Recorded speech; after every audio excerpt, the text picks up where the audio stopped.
Alerte coronavirus. Attention, attention, le coronavirus se transmet très facilement et fait des ravages. Pour l'éviter, le port du masque de protection est obligatoire en tout lieu.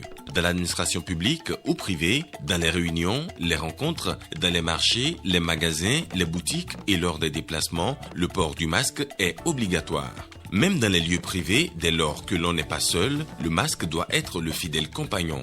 Mais attention, le port de masque de protection ne dispense nullement d'appliquer les autres mesures de prévention, notamment le lavage des mains à l'eau et au savon et l'observance de la distance de sécurité sanitaire d'au moins 1 mètre entre personnes. Enfin, s'abstenir de porter des gants en vue du lavage régulier des mains à l'eau et au savon ou de l'application de gel hydroalcoolique. Pour tout savoir sur l'épidémie du coronavirus au Bénin, rendez-vous sur le site web www.gouv.bj/coronavirus.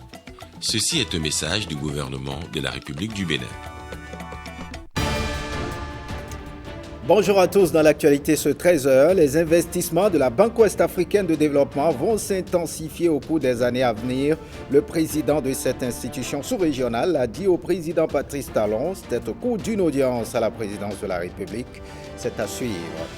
80 jeunes à l'école de la conduite des engins lourds, ils ont été sélectionnés par l'Agence nationale de la promotion de l'emploi. C'est un programme de réorientation professionnelle qui permet à ces jeunes d'avoir plusieurs cordes à leur arc.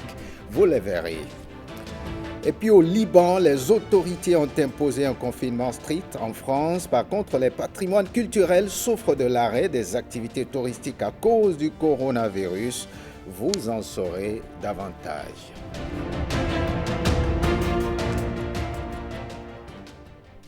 Voilà pour le sommet. Bienvenue si vous nous rejoignez. On part directement pour la Marina. Le Bénin entretient d'excellentes relations de coopération avec la Banque ouest-africaine de développement et les investissements de l'institution sous-régionale vont s'intensifier au cours des années à venir. C'est une assurance donnée par le président de la BOAD qui a été reçu en audience par le chef de l'État. Il était au micro de Jérôme Ongbo, Jean Nobimin et Patrick Belengue.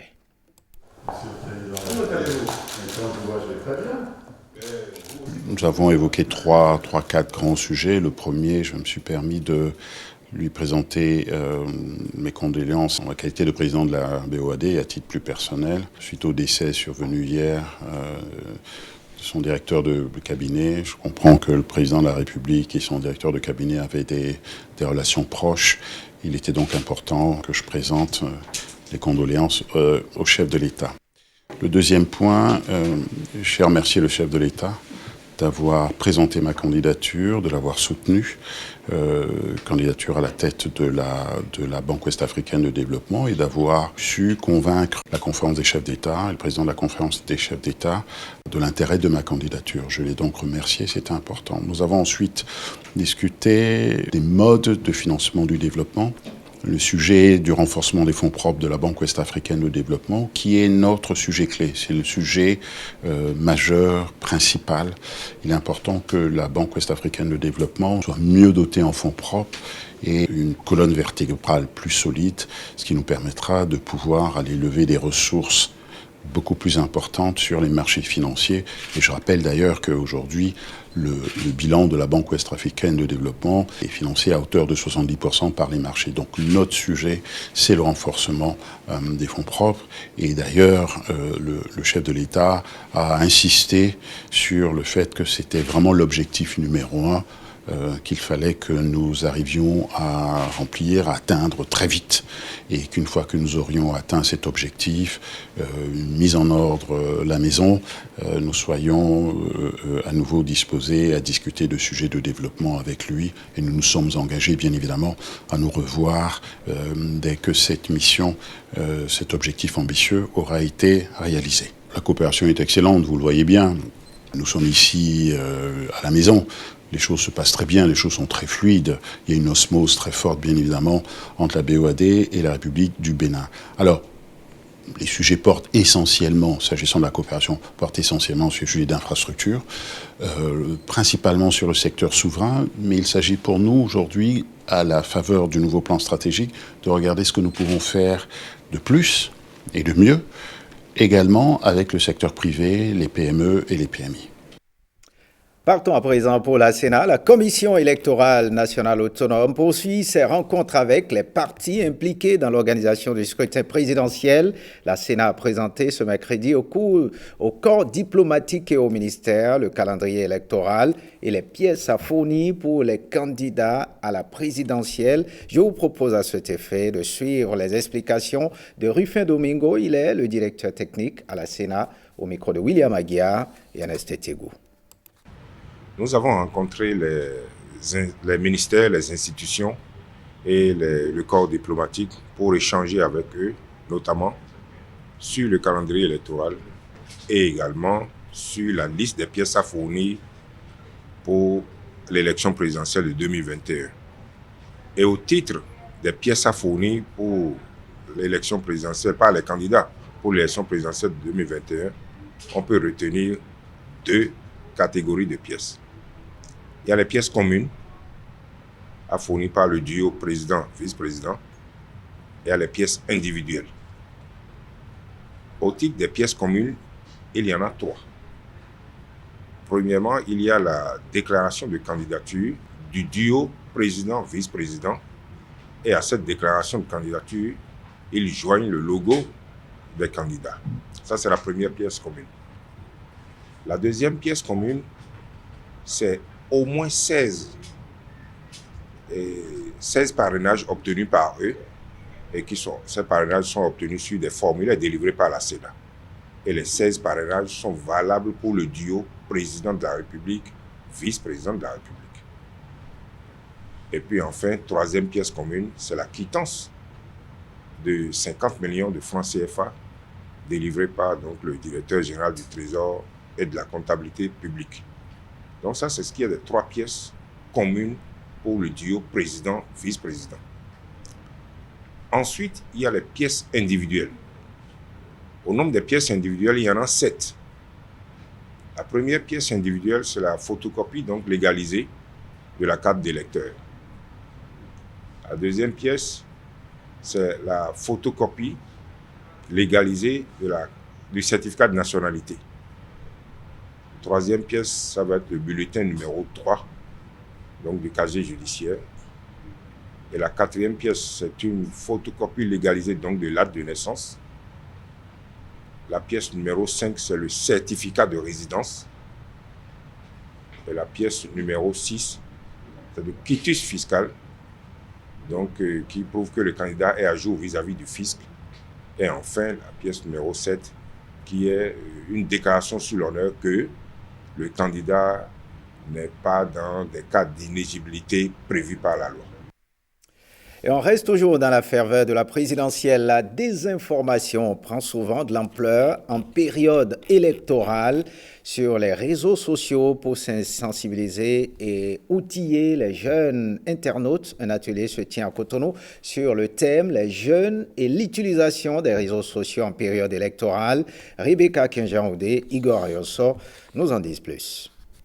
Les règles d'hygiène. Les réseaux sociaux, de très bons canaux de transmission de l'information, mais ils peuvent devenir très vite des outils de désinformation quand on ne maîtrise pas certains paramètres de l'utilisation de ces nouveaux médias. C'est donc pour outiller les jeunes issus des universités, associations, organisations de la société civile ainsi que les professionnels des médias que se tient la présente conférence débat. Une initiative de l'Institut de formation sociale, économique et civique, InfoSec. La toute première conférence débat qui nous réunit ce jour porte sur le thème central « Les jeunes et l'utilisation des réseaux sociaux en période électorale ». À travers ces initiatives, mes collaborateurs et moi voudrions, en synergie avec d'autres entités, co-organiser ces genres de rencontres axés sur l'action gouvernementale et le renforcement de la citoyenneté. Ces liens frauduleux sont souvent cachés. Les règles de bonne utilisation des réseaux sociaux en période électorale, la bonne hygiène pour une sécurité numérique personnelle, puis, données à caractère personnel, les pièges à éviter par les citoyens en période électorale. Voilà les trois panels qui ont meublé les échanges lors de cette conférence débat. Des thématiques qui ont suscité l'intérêt des participants. Ça nous permet d'éviter certains inconvénients au cours des élections parce qu'il y a des informations que j'ai reçues aujourd'hui que je ne l'avais pas en temps. Donc, si cette information pouvait parvenir à tous les jeunes, ça serait une très bonne chose. Cette formation vient apprendre, mais puisqu'elle vient pour renforcer les capacités des jeunes sur comment utiliser l'Internet en période électorale pour ne pas se retrouver derrière les barreaux pour une malutilisation. Donc, cette formation, c'est une très bonne chose initiée et je salue l'initiative en fait. Cette conférence débat est la toute première d'une série que l'Infosec a prévue. Ces jeunes seront donc les porte-parole de l'Infosec dans leurs différentes structures afin que chaque internaute évite d'éventuels conflits avec la loi à travers ses publications pour une élection présidentielle pacifique et sans violence.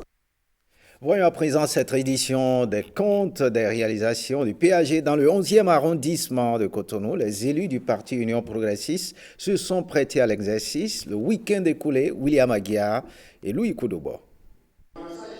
Le 11e arrondissement de Cotonou est le programme d'action du gouvernement presque 5 ans après. La thématique au centre de ces échanges entre les populations et élus locaux de la majorité présidentielle de cet arrondissement de Cotonou. L'initiative de Gatien Yagboni, deuxième adjoint au maire de Cotonou, est un exercice de reddition des comptes qui vise à apporter la bonne information aux populations et à mettre fin aux intoxications. Ici, les réalisations du programme d'action du gouvernement se dévoilent d'elles-mêmes. Je vais vous faire une confidence. Mon père me rabattait les oreilles chaque fois. Il me disait, ah, mais tu sais mon fils, cet ami, il y a une grande voie qui va passer par ici, de la bouche du travail, qui va passer vers le marché, etc. Et il me rabattait les oreilles chaque fois. Nous étions au temps de Grétou, au temps de la Révolution. Bon, malheureusement, je n'ai jamais vu cette voie. C'est 33 ans après son décès que cette voie passe. Et vous voyez, donc, la conclusion, c'est que nos dirigeants par le passé n'ont pas manqué d'ambition, puisque si mon père en parlait, père son âme, s'il en parlait déjà il y a 33 ans derrière, c'est que les dirigeants de l'époque pensaient déjà la chose. Mais c'est seulement 33 ans après que ça a pu se faire. La conclusion, c'est quoi? C'est que la volonté, l'ambition seule n'a pas suffi. Il a fallu quelqu'un pour non seulement avoir cette ambition, mais mettre en place les mécanismes nécessaires pour aller au-delà de la parole, au-delà de l'ambition et transformer l'ambition en réalité. Et ça, c'est un homme, il s'appelle Baptiste Talon. Au-delà du 11e arrondissement, c'est tout Cotonou qui se métamorphose grâce au PAG. Je pense que quand on cite des exemples, déjà au cours de nos voyages, nous avons constaté que Cotonou n'est pas si mal loti. Et d'ici là, Cotonou deviendra encore plus près grâce au PAG.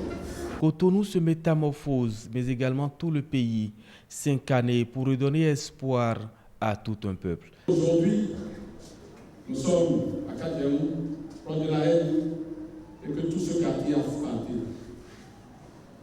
J'ai dit qu'au-delà des palais, au-delà de l'énergie, au-delà de l'adduction d'eau, ce que Patrice Talon nous apporte de façon fondamentale, c'est la restructuration de notre économie.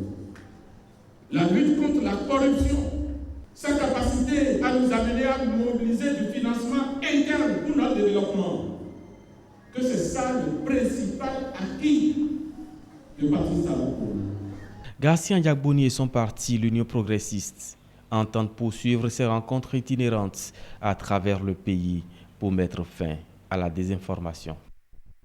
Direction à la médiation de la République, échange de vœux de nouvel an entre le médiateur de la République et son personnel, occasion propice pour le personnel de cette institution de faire le bilan d'une année qui aura été prolifique. Firmin Bassao et Brice Hongo. Organe intercesseur gracieux entre l'administration et les usagers de la fonction publique, le médiateur de la République constitue une solution originale pour la résolution des conflits qui opposent les citoyens au service public. C'est à ce titre que plus de 600 réclamations ont été adressées au médiateur de la République en 2020 contre 592 en 2019. Au total, 28 605 citoyens ont saisi le médiateur de la République. Quant aux audiences foraines, elles se sont déroulées dans 14 communes avec une innovation. Avec votre éclairage avisé, nous avions changé de format aux audiences foraines de l'année 2020. Ainsi, Monsieur le médiateur de la République, les séances d'audience foraine de 2020 ont eu lieu avec les conseillers communaux et municipaux en lieu et place de la traditionnelle cible composée des corps constitués et des forces vives de nos communes. L'autre activité phare réalisée en 2020 est la tenue de la 6e édition de la session annuelle du médiateur de la République. 207 dossiers individuels examinés impliquant 23 administrations. Et je souhaite qu'en cette année 2021, vous sachiez prendre vos responsabilités pour être les meilleurs agents, les meilleurs cadres du médiateur de la République et les travailleurs diligents, consciencieux et compétents de notre nation. Il est important de se consacrer à son travail avec assiduité, dévouement et compétence. Pour qu'il en soit véritablement ainsi, je vous souhaite vraiment, sincèrement, une santé solide, une santé prospère. De cette robuste santé en cette période-ci et après, nous en avons ardemment, vivement besoin. En termes de perspective, l'année 2021 s'annonce plus prolifique. Et on passe à cette dernière ligne droite pour les stagiaires comptables désireux d'obtenir le diplôme d'expert comptable et financier. Depuis lundi, ces comptables sont en formation afin de mieux se préparer pour les examens et obtenir le grade ultime de leur métier. Axel Dancy et Jules Akoiko nous en parlent. Délocalisation d'une classe d'experts comptables au Bénin. Après Niamey, le DECOFI, diplôme d'expert comptable et financier, prend ses quartiers à Cotonou. L'heure est au recyclage, mais aussi au renforcement de capacités des jeunes désireux de passer au grade ultime du métier, celui que confère le diplôme d'expert comptable et financier. Sont réunis ici les comptables des pays de l'UOMOA. En présentiel comme par visioconférence, ils suivent la formation. Les troisièmes sessions des journées techniques à Cotonou constituent la session qui précède l'examen final du cursus qui aura lieu cette année même à Cotonou à partir du 1er mars. Du 1er au 12 mars se tiendra à Cotonou l'examen final des experts comptables. Bon, il y a un contenu qui a été choisi par ce qu'on appelle les contrôleurs nationaux de stage. Ce contenu comprend une formation sur le co-commissariat, une formation sur les normes IFRS. C'est, je dirais, la énième fois que nous recevons cette édition qui est tournante. Elle a lieu 3 fois par an dans 3 pays différents de l'UEMOA. Et donc tous les 2 ans, nous accueillons une session au Bénin. Et la présente session, naturellement, est venue pour nous honorer et nous confirmer dans notre capacité à l'organiser et à la réussir. À l'école de la comptabilité, ils sont surnommés médecins des entreprises pour la délicatesse de leur expertise. Les conseils de leurs aînés sont bien courus.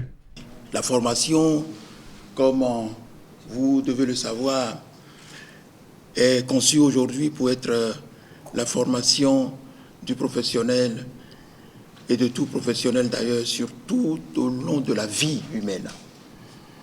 Donc, vous serez toujours en train de courir, de chercher la connaissance, la formation tout au long de votre vie, même si vous arrivez un jour à entrer comme nous à la retraite. Cette 3e session des journées techniques du DECOFI s'étendra du 25 au 31 janvier.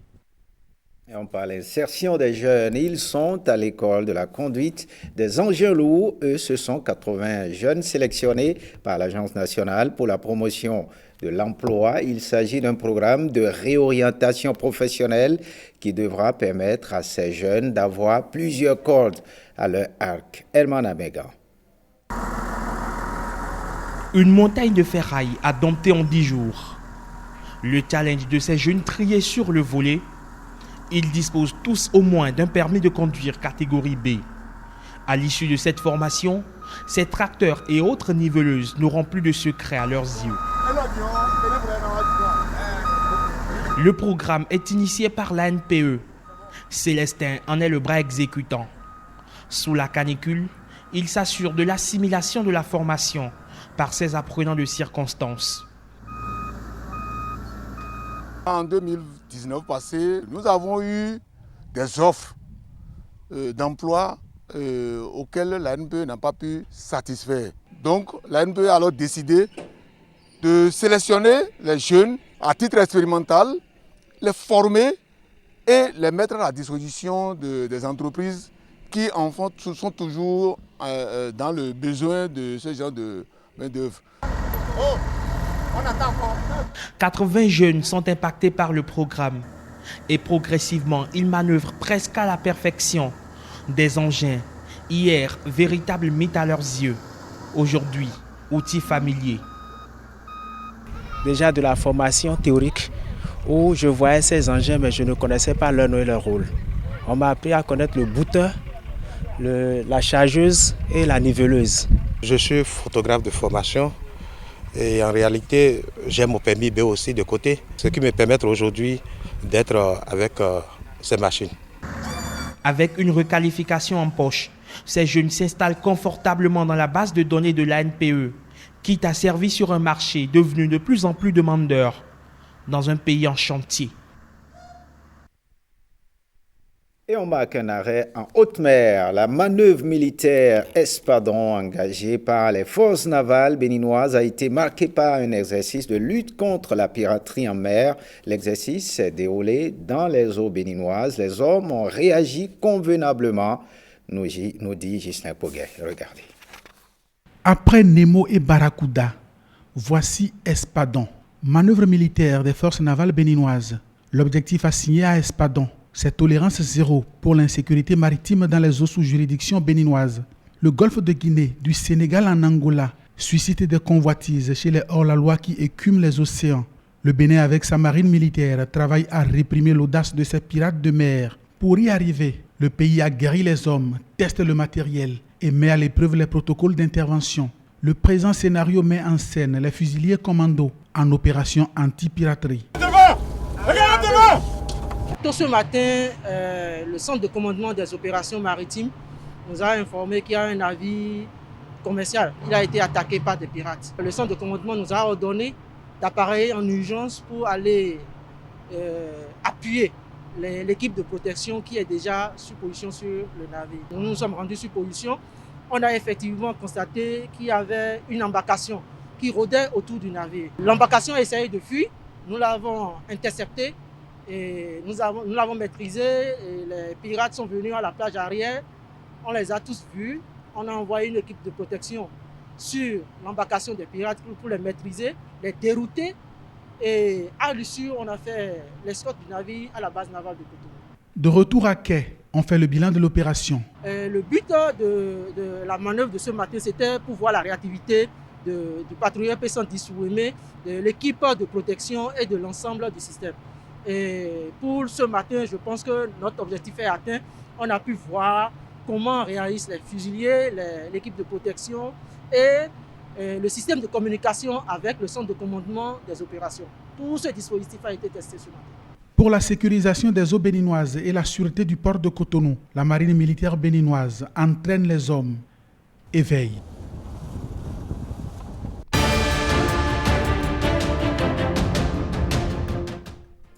Et on passe à présent aux informations hors du Bénin. Au Liban, les autorités ont imposé un confinement strict. Pendant ce temps, en France, le patrimoine culturel souffre de l'arrêt des activités touristiques à cause du coronavirus. Et puis en Allemagne, il y a eu changement de stratégie face à la COVID-19. Le masque est obligatoire dans les espaces publics. Axel Dancy.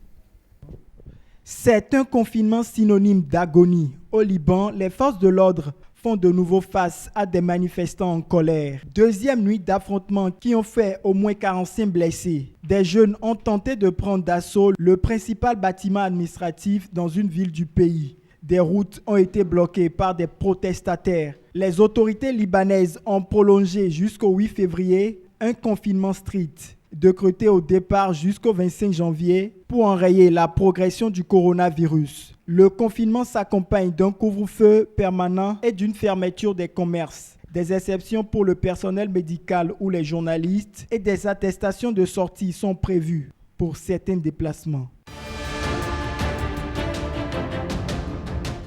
La crise sanitaire met à mal les propriétaires des châteaux et patrimoines culturels en France. Les propriétaires de châteaux et belles demeures n'accueillent plus de visiteurs et leur manque à gagner est important. Ces pertes d'exploitation impactent les travaux d'entretien et de restauration et c'est le patrimoine culturel et historique du pays qui en pâtit. Si vous attendez trop pour faire des travaux, un lieu comme celui-ci, en fait, ça pardonne pas, quoi. Si vous reculez, c'est pas des petits travaux, c'est des énormes travaux qui deviendront insurmontables. Donc, il faut vraiment avoir une grande régularité.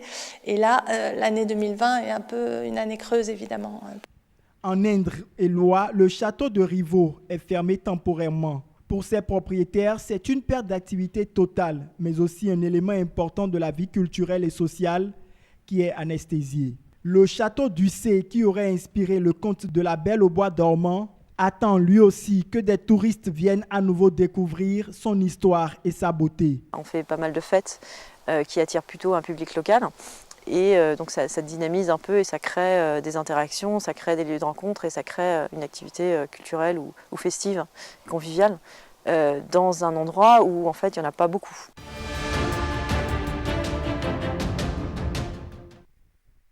En Allemagne, les masques chirurgicaux sont désormais obligatoires dans les transports en commun et les commerces. Les autorités imposent les masques de type FFP2 qui filtrent à 94% des particules. Pour le gouvernement, c'est la garantie d'une protection plus efficace qu'un masque en tissu ou fait maison dont la qualité de filtration est jugée insuffisante face à des variants beaucoup plus contagieux. La fabrication de ces masques s'accélère du fait du nombre d'habitants dans ce pays. L'usine de fabrication de masques compte 70 employés et travaille 5 jours par semaine.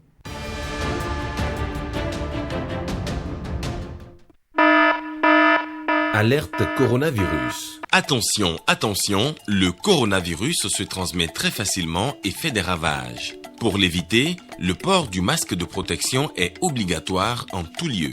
Dans l'administration publique ou privée, dans les réunions, les rencontres, dans les marchés, les magasins, les boutiques et lors des déplacements, le port du masque est obligatoire.